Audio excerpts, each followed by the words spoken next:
شیخ سالم نہیں کہتے تھے، ان کو سلطان العلماء کہتے تھے۔ ہم ان کی خدمت میں جب حاضر ہوئے تو انہوں نے ہمیں بہت محبت دی اور حدیث کی بھی اجازت دی، سلسلے کی بھی اجازت دی۔ اور ان کی حدیث کی اجازت کا کمال یہ ہے کہ ہمارے بر صغیر میں جو سب سے اعلیٰ سند ہے وہ ہے حضرت مدنی کے شاگردوں کی۔ مولانا سلیم اللہ خان صاحب، حضرت مولانا عبدالحق صاحب کوڑا کھٹک والے، ہمارے حضرت مولانا جمشید صاحب تھے، اور حضرت مولانا سرفراز خان صفدر صاحب تھے۔ ان حضرات کی سند سب سے اعلیٰ شمار ہوتی ہے، لیکن اس میں 24 واسطے ہیں، 24 واسطے ہیں۔ یہ جو سند ہے نا، اس میں صرف 17 واسطے ہیں۔ ہمارے پاکستان میں سب سے اعلیٰ سند تھی حضرت مولانا عزیر گل صاحب کی، چونکہ وہ براہ راست حضرت شیخ الہند کے شاگرد تھے، تو ان کی اور حضرت مدنی کی سند ایک جیسی تھی، تو ایک واسطہ کم پڑ جاتا تھا مولانا عزیر گل صاحب کے شاگردوں۔ لیکن اس میں تو 7-8 واسطے کم ہو جاتے ہیں۔ تو جب ہم وہاں سے یہ لے کے آئے تو وہ جب ساتھیوں کو پتہ چلا تو پھر وہ علماء کرام کہتے تھے، تو ایسے بھی ہوا کہ بعض دفعہ میرے اساتذہ کے اساتذہ بھی فرماتے کہ اس سند کی اجازت، اس سند کی اجازت۔ تو اس وجہ سے علماء کرام میرے جیسے نالائق کو کہہ دیتے ہیں اجازت کا، ورنہ میں تو کچھ بھی نہیں ہوں، آپ سب سے چھوٹا ہوں۔ ویسے تو حدیث شریف پڑھی تھی مولانا جمشید صاحب سے جو اس مدنی کے شاگرد تھے۔ تو جو حضرات اس کی خواہش رکھتے ہیں، یہ عاجز ان کے سامنے بخاری شریف کی پہلی آخری حدیث پڑھے گا اور وہ حضرات اس کو سن لیں۔ بسم اللہ الرحمن الرحیم وبالسند المتصل منی الی الامام الہمام الحافظ الحجہ امیر المؤمنین فی الحدیث محمد بن اسماعیل البخاری قال حدثنا الحمیدی قال حدثنا سفیان قال حدثنا يحيى بن سعيد الأنصاري قال أخبرنا محمد بن إبراهيم التيمي أنه سمع القمة بن وقاص الليثي أنه سمع عمر بن الخطاب رضي الله تعالى عنه على المنبر قال قال رسول الله صلى الله عليه وسلم إنما الأعمال بالنيات وإنما لكل امرئ ما نوى فمن كانت هجرته إلى دنيا يصيبها أو إلى امرأة ينكحها فهجرته إلى ما هاجر إليه۔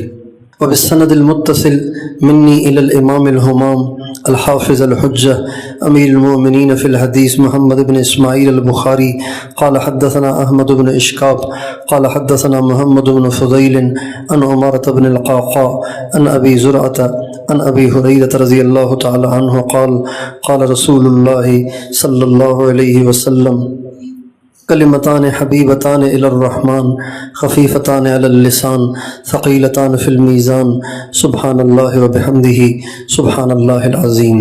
اب حضرات میں جو علماء کرام اس کی خواہش مند ہوں، اس عاجز کی طرف سے ان سب حضرات کو اس کی اجازت ہے۔ سند یہاں ہمارے ساتھی ہیں مفتی ابراہیم صاحب کے پاس ہوگی میرا خیال ہے، تو یہ ان سے آپ کو مل جائے گی سند، وہ سند پوری لکھی ہوئی ہے دستخط کے ساتھ، تو انشاءاللہ وہ PDF میں آپ کو مل جائے گی، پھر اس کا آپ پرنٹ نکلوا لیجیے گا۔ اللہ تعالیٰ خوش رکھے آپ حضرات کو، اس کی برکت سے اللہ میری بھی بخشش فرمائے، آپ کی بھی۔ سبحان اللہ و بحمدہ سبحان اللہ۔